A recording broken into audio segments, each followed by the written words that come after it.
இந்தியாவில் மாவோயிஸ்ட் வன்முறை சம்பவங்கள் கடந்த 9 ஆண்டுகளில் பாதியாக குறைந்திருப்பதாக சவுத் ஏசியன் டெரரிசம் போர்ட்டல் என்ற தரவுத்தளம் தெரிவிக்கிறது. இதுகுறித்த தகவல் தொகுப்பை விரிவாக பார்க்கலாம்.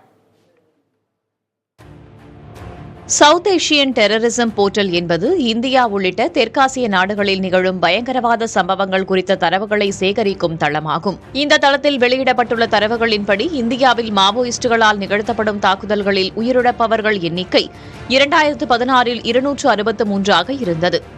இதில் 122 பேர் பொதுமக்கள், 62 பேர் பாதுகாப்பு படையினர்.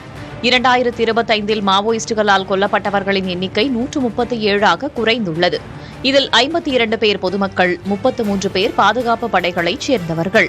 2017இல் மாவோயிஸ்டுகள் தாக்குதலில் 200 பேர் உயிரிழந்த நிலையில் 2021இல் உயிரிழப்புகள் 124 குறைந்தன.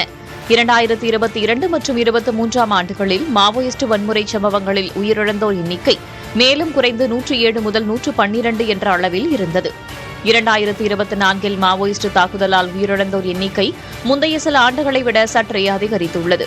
2024இல் 161 பேரும் 2025இல் 137 பேரும் மாவோயிஸ்ட் வன்முறைக்கு பலியாகியுள்ளனர்.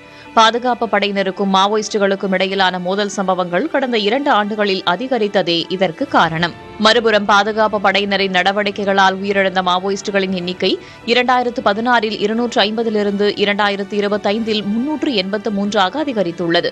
2017 முதல் 2021 வரையிலான காலகட்டத்தில் கொல்லப்பட்ட மாவோயிஸ்டுகளின் எண்ணிக்கை 130 முதல் 150 என்ற அளவிலேயே நீடித்தது. 2022ஆம் ஆண்டில் கொல்லப்பட்ட மாவோயிஸ்டுகள் எண்ணிக்கை 67 குறைந்தது. 2023இல் 56 மேலும் குறைந்தது. 2024 மற்றும் 25 ஆகிய ஆண்டுகளில் மாவோயிஸ்டுகளுக்கு எதிரான பாதுகாப்பு படையினரின் நடவடிக்கைகள் புதிய வீரியம் பெற்றன.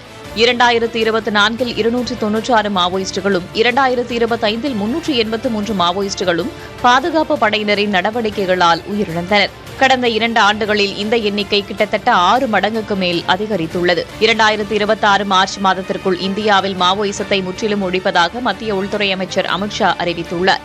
இந்தியாவின் பாதுகாப்பு படைகள் அந்த இலக்கை நோக்கி மிக வேகமாக நகர்கின்றன.